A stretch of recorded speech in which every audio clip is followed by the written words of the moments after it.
அந்த காலத்துல கிருஷ்ணா இருக்கும். ரெண்டாம் உலக போர்லயே அது பெரிய கதையா இருக்கும். அவனுடைய சப்போர்ட்ல தான் ஜெர்மனி அடிச்சானுங்க, இத்தாலியில முசோலினியை போட்டானுங்க. ஏகப்பட்ட விஷயம் அதுல இருந்து அதுக்கப்புறம் அமெரிக்கா பெரிய ஆளா, ரஷ்யா யாரு பெரிய வல்லரசு போட்டி நடந்துட்டு இருக்கு. ஐநா சபையில ஒரு கொடியை ஏற்றணும். எந்த நாட்டு கொடியை நாம் ஏற்ற முடியும்?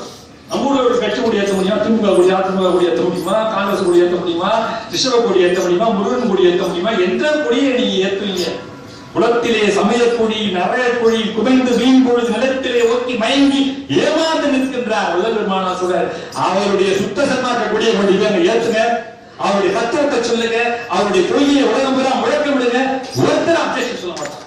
அவர் இதையா சொல்லியிருக்கிறார்.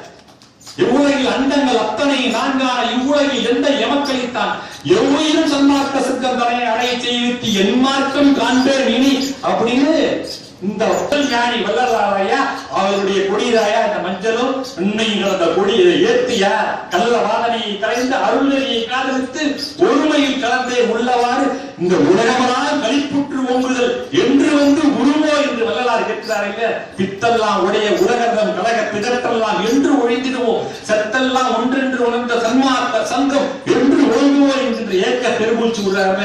அவருடைய கொள்கைகளை நிலைநாட்டுகள், அவருடைய கொடியை ஐநா சபையில் ஏற்றுங்கள். இந்த உலகம் ஒரு அமைதி பூங்கா நிச்சயமாக மாறும். அதற்காக வந்தவர் தான் வள்ளல் பெருமானார். அகத்தை கருத்து புறத்து எடுத்திருந்த உலக அனைவரும் சகத்தை எதிர்த்து சன்மார்க்க சங்க தடைவித்திட அவரும் யுகத்தே பரத்தை பெற்று மகிழ்ந்திருக்கின்ற என இந்த யுகத்தை இறைவன் வலிவிக்க விட்டேன், அருளை பெற்றேனே. சொர்க்கம் என்பது ஏதோ செத்ததுக்கு பிறகு போறதல்ல. வாழ்கின்ற பொழுது இந்த பூமியை சொர்க்கமயமாக நாம் மாற்ற முடியும். சொர்க்கம் நரகம் என்பதெல்லாம் மனிதனுடைய மனநிலையை பொறுத்துதான். மகிழ்ச்சியாக இருந்தால், ஆனந்தமாக இருந்தால், கருணையோடு இருந்தால், அன்போடு இருந்தால், கோபத்தை தவிர்த்திருந்தால், பொறாமையை தவிர்த்திருந்தால், திருட்டு வஞ்சம் கொலை எல்லாவற்றையும் தவிர்த்திருந்தால் நாம் சொர்க்கத்தில் வாழ்வதாக இருக்கும். இதையெல்லாம் தாண்டி விட்டு அடுத்த மேல பொறாமையும் கொலையும் மற்றவையும் என்னென்ன செய்யணுமோ அத்தனை செய்தால் நீ நரகத்தில் இருப்பதாக அர்த்தம். யுகத்தை பரத்தை பெற்று மகிழ்ந்திடுவதற்கு என்றே இந்த யுகத்தை இறைவன் வரிவிக்க விட்டு அருளை பெற்றேன் என்றாரே அந்த சன்மார்க்கம் நிச்சயமாக ஒரு நாள் வெல்லும் என்று சொல்லி வஞ்சினர் வாய் மூடி சென்றனர். வந்து திரும்பவும் வாயிலில் நின்றனர். தஞ்சம் எவர்கள் சாமீனி என்றனர்.